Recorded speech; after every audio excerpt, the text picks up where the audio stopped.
ادعای ارتباط رشد تروریسم با توافقنامه طالبان با آمریکا. امرالله صالح میگوید که رشد تروریسم ضد منطقه در ضمایم مصری توافقنامه دوحه ریشه دارد. رقابت برای بورسیه‌های تحصیلی علامه اقبال. پاکستان 4500 بورس جدید به دانشجویان افغانستان اختصاص داد. اتهام پکن بر واشنگتن. وزارت خارجه چین میگوید که امریکا باعث کشته شدن ده‌ها هزار انسان در افغانستان شده است. و زمین لرزه مرگبار در جنوب غرب چین. در نتیجه زمین لرزه اخیر 65 تن جان باخته و صدها نفر ناپدیدند.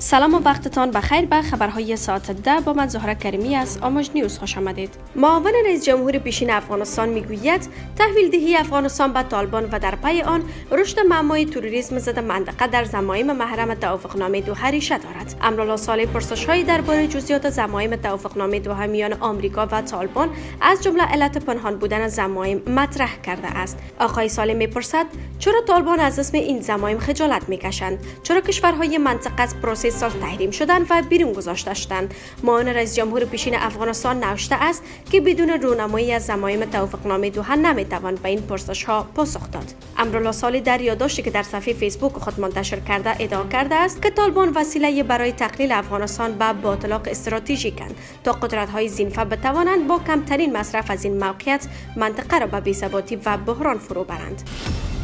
سفارت پاکستان در کابل اعلام کرد که از طریق برنامه بورس علامه اقبال به 4500 دانشجوی افغان برای 3 سال آینده بورس تحصیلی می‌دهد. این سفارت گفته که 1/3 این بورسیه‌ها به دانشجویان دختر داده خواهد شد. قرار است پاکستان بیش از 12.5 میلیارد روپیه برای این برنامه تخصیص دهد.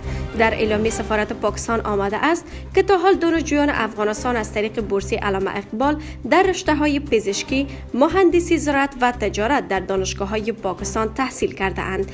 با گفته این سفارت انتظار می رود هر سال بیش از 30,000 متقاضی از سراسر افغانستان برای 1500 بورسیه رقابت کنند. این سفارت گفته دانشجویانی که در آزمون ورودی موفق می شوند در بهترین دانشگاه های پاکستان تحصیل خواهند کرد. گفته می شود که تا 3 هفته دیگر بورسیه های جدید بر رقابت گذاشته خواهد شد. ژاو لیجیان سخنگوی وزارت خارجه چین مدعی شده است که حضور 20 ساله آمریکا در افغانستان سبب کشته شدن ده‌ها هزار نفر و مهاجرت میلیون‌ها شهروند این کشور شده است. آقای لیجیان روز گذشته دوشنبه 14 سامبل در صفحه توییتر خود تحقیقات چندین دانشگاه و سازمان ملل در مورد آمار تلفات جنگ دودهی آمریکا در افغانستان را نشر کرده است. چین مدعی شده است که جنگ آمریکا در افغانستان 51,000 غیر نظامی، 69,000 نیروی امنیتی افغانستان و 2448 سرباز آمریکایی کشته شده‌اند. سخنگوی وزارت خارجه چین تاکید کرده است که منبع این آمار دانشگاه براون آمریکا، مکتب هاروارد کندلی و سازمان ملل بوده است. او همچنان افزوده است که در جریان این جنگ 5 میلیون افغان به دیگر کشورهای جهان مهاجر شده اند. این آمار نشر شده از سوی چین در حالی است که دولت قبلی افغانستان که تحت حمایت آمریکا و سایر کشورهای جهان بود با ورود طالبان در 24 اسد سال گذشته سقوط کرد و طالبان دوباره به کابل حاکم شدند. در غرب چین دست کم 65 نفر کشته و صدها نفر ناپدید شده اند.